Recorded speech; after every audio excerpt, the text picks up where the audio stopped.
Hello and welcome to another Battlefield 6 Early Weapons Guide. In today's guide, we are going to be talking about the M433, a weapon that I think is super overshadowed by some of the guns that you unlock early. But I have to admit, after using it for a couple hours earlier today, it does more than enough, and honestly, it competes with everything else that I've used so far and everything I've made guides for. As always, remember that the build itself will be posted in the description if you feel yourself getting lost by my fast talking. But other than that, we are in for a treat because I really do think this game is kind of a sleeper and, like I said, overshadowed by those around it. But without further ado, let's get right into it like we always do. The first thing we want to talk about, of course, is the attachment itself that goes at the end of your barrel. For the simplicity of the fact that I don't want to show up on the map, I am going to pick the suppressor early, as more than anything, this is one of the only guns that allows you to have a suppressor early, and it's a nice change of pace to be able to kind of be a little sneaky person. From a barrel perspective, we're going to talk and use the extended barrel just because I want the added bullet velocity. From the vertical perspective, we're going to choose the classic vertical. You could choose the one that you unlocked before it, which is the 6H64, but I personally just like the straight up vertical as it gives us the best control and precision. When we talk about our ammo and our mags itself, there really isn't anything to say because we don't want to waste the points on ammo or mag, as the 30 rounder does suffice as this gun's ROF isn't too nutty. When we talk about our actual attachment, you definitely want the laser to increase our hip fire capacity. And then, of course, for our optic, we're going to choose the same kind of thing we usually do, which is a 1.5 to a 2 times. Honestly, even a Holo works pretty well in this gun as well. But other than that, this is a pretty bare bones build, but I do think it works quite well. And honestly, it really does outperform in close quarters. Another thing I want to mention, of course, when we actually talk about this weapon, is the different types of the skins this weapon actually has. If you are like me and did the pre-order, you will probably have unlocked the striking distance. And if you bought the deluxe edition, you will also have the shrouded weapon set, I should say, that has a ton of late game attachments on it already that'll make your life easier as far as you actually choosing what to build. The striking distance one is the one I was running for a little bit until I decided like, well, I actually have to make a build for this, but my build pretty much closely follows the striking distance one. And then of course the shrouded one just has a bunch of expensive attachments that you will not unlock for a while. When we talk about the M433 from a actual combat perspective, I will say that this game or this gun, not this game, feels very solid when it comes to kind of close quarters, maybe 5 to 10 meters, and the added bonus of it actually feels pretty good from a distance as well. Its spread doesn't feel insane, and honestly, you should be able to clear hallways and any kind of close quarters plays relatively easily without any real issues.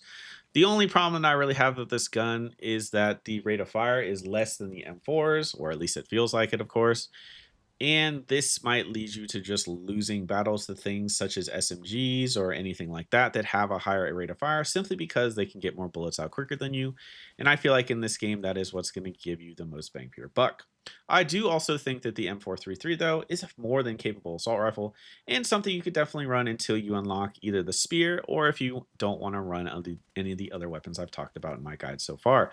But if you can tell from these clips, this gun is very strong, and I honestly do think just running base ammo and a base mag, you are not going to be running out of ammo as quickly as with the other guns we've talked about, and I do think it's more than capable, and like I said, very overshadowed by some of the other guns that I've done guides on. I really do think it fares pretty well in pretty much every situation. I never really had any problems with far range, mid range, or short range, and honestly, I think most people that are running this gun are probably realizing that, hey, this gun is very strong. But as always, that is all I have for today. Remember, the build itself will be posted in the description if you're struggling, if you're listening to me talk too fast. I know I talk too fast, I'm sorry. But as always, I hope you have a good rest of your day, a good rest of your month, and a good rest of your year. This has been another Battlefield guide. I'll be posting a ton more just because it's something to play right now and there's nothing really else to coming out because I already beat Yotai.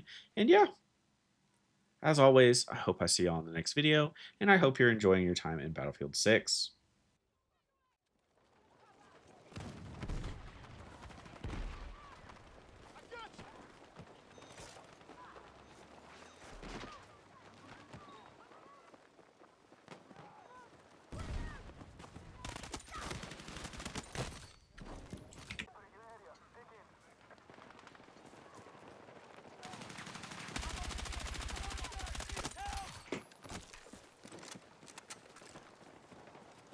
Oh, don't bitch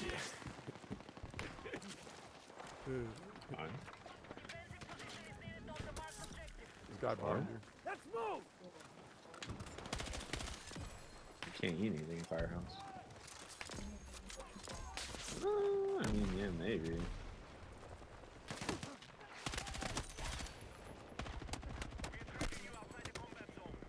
You sit?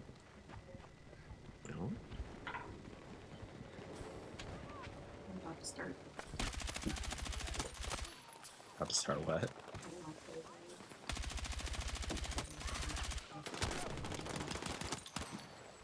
Really, you're disrupting my fragging right now. Here you go. My fragging, bruh. I'm killing shit. Oh, fuck.